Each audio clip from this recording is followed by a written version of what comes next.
And Biden he just doesn't have the oomph as a candidate anymore. People don't really want him around, and he can't really make his case. 30 days to the midterms, less than a month ago, the Democrats were feeling pretty hopeful about their chances. Do you still get that sense? Nope, I think the air went out of that balloon. Wanted to get your Monday off to a positive start because Biden's ship is sinking, or as many would proclaim, is already sunk. Just watch what's happening in the world around you, and it's pretty easy to explain why. But now even ABC throwing in the towel, surrendering, Democrats fleeing, refusing for Biden to even appear. I'm going to show you all this and a whole lot more in the best news you're going to hear today. My name is Justus Knight of Restricted Republican. Thank you enough for being here today. If you haven't subscribed to the channel, please do. To all my new subscribers that came in over the weekend, welcome home. You finally found where real news resides. Referenced, researched without the mainstream media spin. Again, if you haven't subscribed to my channel here, please do. If you haven't joined as a member, please do. And your other means of supporting me, as I hope you know by now, is restrictedrepublic.com. Lisa Haven and I created that platform for all the news. No commercials, no interruptions. We've even added a new broadcaster now and will continue to do so. Again, that site is restrictedrepublic.com. Very special offer today. Discount code FREEDOM. $5 a month for 2 years plus 14 days for free. It will be the best subscription you're going to sign up for this year because news like this is not slowing down. So come to a platform where, again, no commercials, no interruptions, and no mainstream media spin. RestrictedRepublic.com. But now let's get back to this broadcast. So what is behind this exciting movement for the GOP? Even though I don't believe in two political parties right now, my primary focus is on ensuring that Biden's power is limited and that the Democrats no longer control everything that's occurring. So what has ABC throwing in the proverbial towel, surrendering? Well, I'll show you. So let's start here. Civics poll. Joe Biden's approval rating is a portion of the story.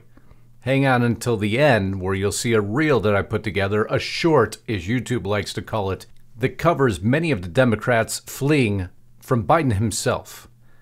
Because it comes down to battleground states. Because if you go deeper in this poll, you start to see some very interesting information coming out. Arizona, now realizing a 55% disapproval rating. Georgia, 55%. Nevada, 53%. New Hampshire, 47%. Ohio, 59% disapproval rating. Pennsylvania, 52%. So much for Uncle Festerman. And Wisconsin, a 53% disapproval rating. What's that spread, all in all? Congratulations, Joe. That has resulted in a 15%, or as Breitbart put it, 15 points on average underwater in Senate battleground states. So many of us now focused on the Senate race and not the House race. But there's more behind this story because Democrats don't want Joe campaigning for them. Many of them completely and outright denying him even showing up. But yet Donald Trump still holding a very successful track record as it relates to candidate endorsements. Total endorsements, 464. 240 primary endorsements. Primary success rate, 92% in 2022. Polar opposite figures, which shows how much the American voter believes that Joe is failing. Remembering Biden's Afghanistan failure 1 year later. U.S. inflation highest in 40 years with no let-up in sight. A majority of Americans seeing an invasion at the southern border. This according to National Public Radio. The charts are off the chart. 52% total believing there's an invasion at the southern border. Those numbers you can't overcome, and the voters are showing that through the polls that are being taken. Gas prices over and over, but such an important part of American life that it can't be pushed aside.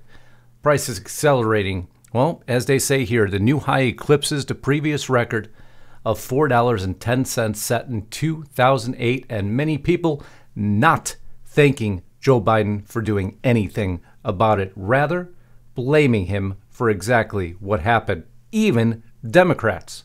So it's a lot more than just as 53% of Americans disapproving of the president. And it's showing. It's showing in this Air Force One log. Obama, Trump outflew Biden in the midterms. You see, Biden has visited 47 cities. Obama, 78. Trump, 57. I've even read articles where they're saying it's because Joe Biden's so busy. No, it's because nobody wants him there. Or as the White House would declare, the president has made historic investments in the different Democratic fundraising committees to make sure we keep the Senate and House.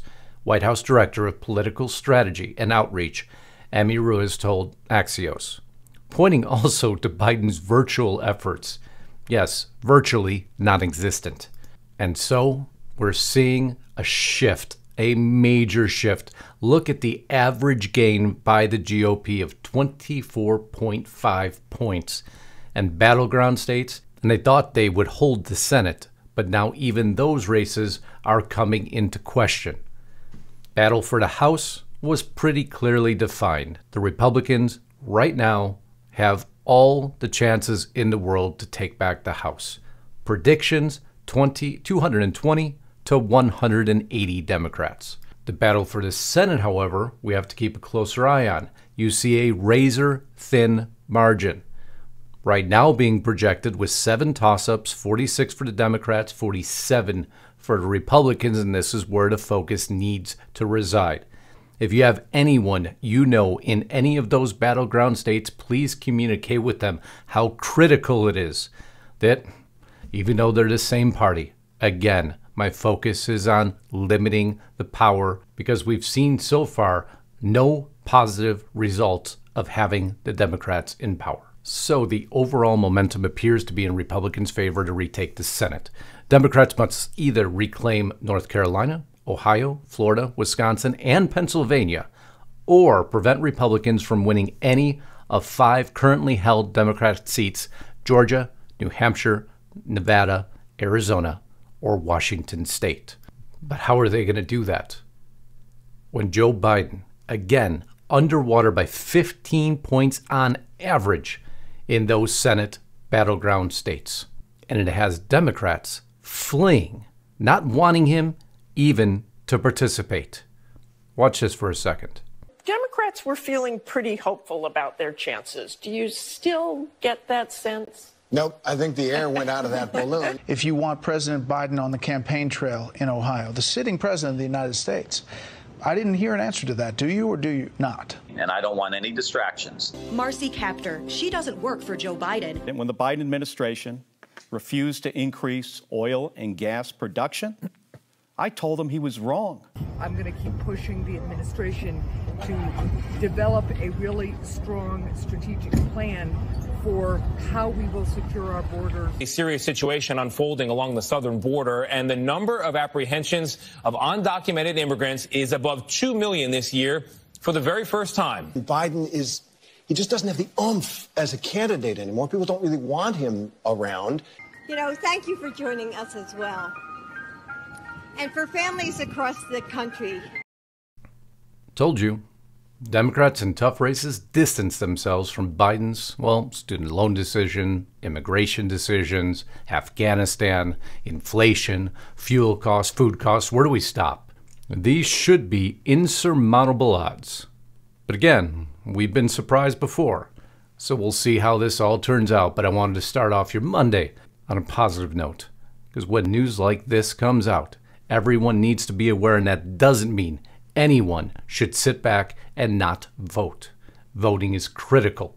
Even if you believe you know what the result will be, your vote still matters. Get to the polls. Make sure you're informing those that you know and love and just aren't quite decided yet. I wouldn't understand how they couldn't be, but again, nothing has come to surprise me. We love you all. Until next time, Godspeed and God bless. Justus Knight, signing out.